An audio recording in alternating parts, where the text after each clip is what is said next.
alam niyo yung maganda kay Miss Jen is she's very straightforward with how she travels, her travel tips, her travel stories. Kasi sobrang gamay na niya eh. So parang it's really nice to be able to talk to someone who is as organized or who is as familiar with traveling, who's very comfortable. Yun yung pinaka-importante. You're very comfortable already with the system that you've formed. So, very insightful na siya, especially for people like me, who's a very casual traveler again. Kasi ako, wala talaga akong sistema. So, tingnan natin next week kung magkakasistema ako. Oo, first time namin sa Japan. So, tingnan natin, Diyos ko. But now that we've listened to all of those stories, experiences, let's give our viewers naman some recommendations. So, for this one, I'll ask you, Miss Jen, for your top threes. Okay. All right. So, first is, since you've been to Italy recently, what are your top 3 go-to places there? Lake Como, Lake Garda, and Rome. Ano yung favorite mo? So far, si Rome. Kasi the history super rich niya and the architecture as in, I fell in love. So, doon talaga kayo babalik ni Sir Renz? Babalik kami sa Italy. I love it.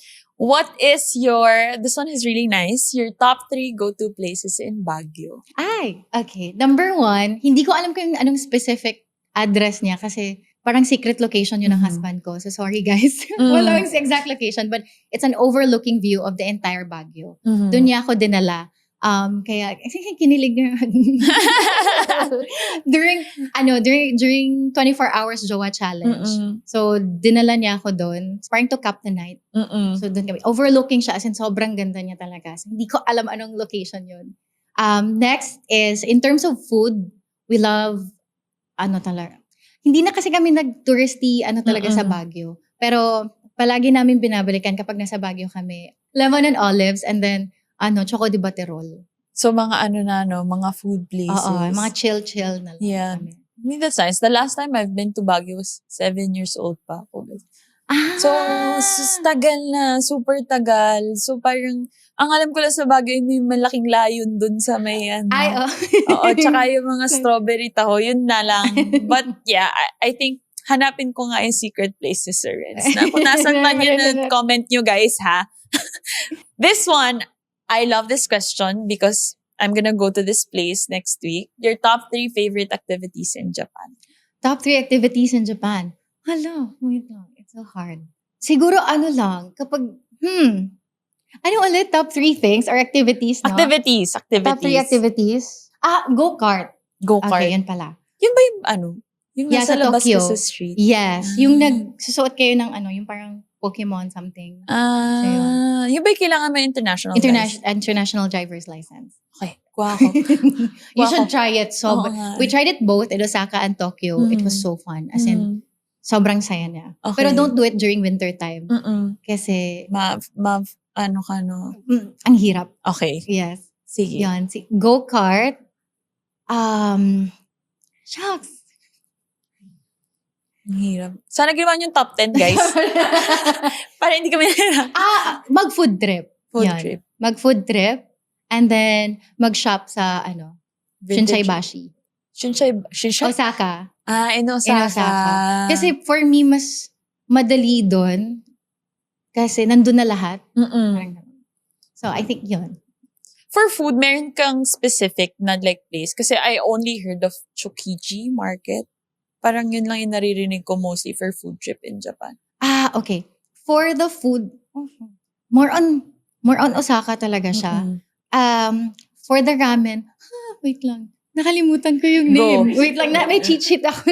Kailangan natin yung cheat sheet ni Miss Jen. Okay. So for the food, eto na.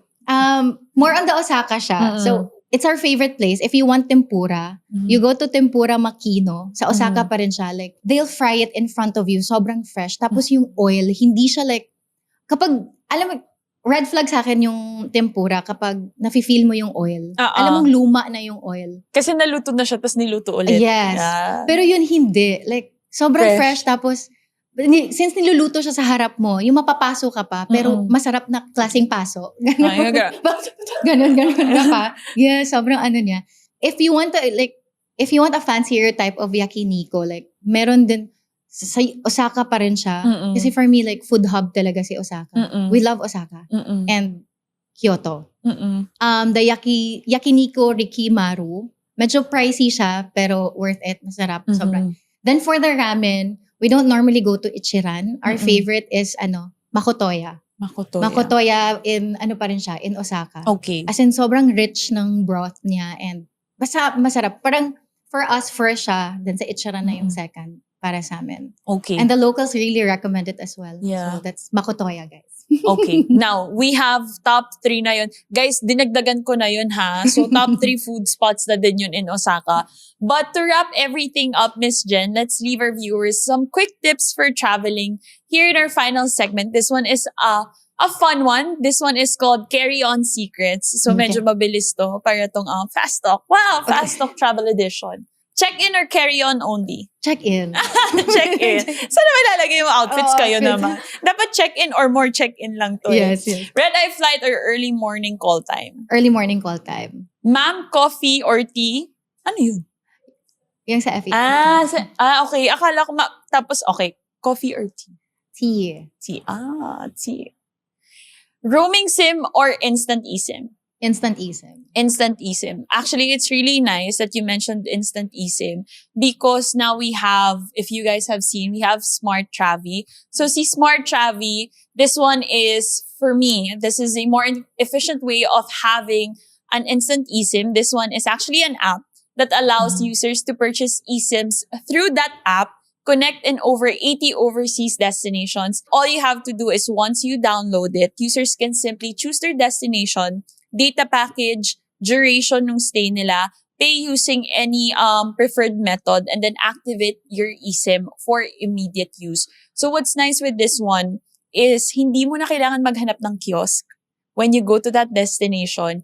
And even if you are not a smart user, you can actually download this app and buy an eSIM. So this is really nice because it's a more efficient way para hindi na po tayo nagpapanik. Opo, pagdating, kasi sa Wi-Fi, wala Wi-Fi sa airport na to, di ba? All you need to do is to activate your eSIM. So again, that's Smart Travi. And this one, Miss Jen, planned itinerary or spontaneous adventure? A combination. It's an or, guys. Yeah. It's an or. Japan street food or Thailand night market? Pwede both. Pwede both. Ayoko pumili. Or, both, no? No, yes. Super both. sarap because they're two different cities with two different food. Yeah, two different cuisine. Tapos magkaiba talaga. Hirap naman. Ba't naman ganyan yung mga choices nyo? Pwede Japan in the morning, tapos gabi, sige, Miss Jen. Diba? Iba talaga eh. Wala kaming mapipili. Yes. Alright. And then this one, this is, I think, our last. Souvenir shopper or memory collector? Memory collector. But do you buy souvenirs? Konti more on husband ko, si Renz. Mas-souvenir siya. Like, kailangan talaga niyang makakuha ng ref magnet. Loving the episode of Wired to Wander? For more stories abroad, travel hacks, and spot recos, don't forget to stay connected to our socials. Catch the full-length episode and discover how to make every trip smoother. Only on Wired to Wander, powered by Smart Travi.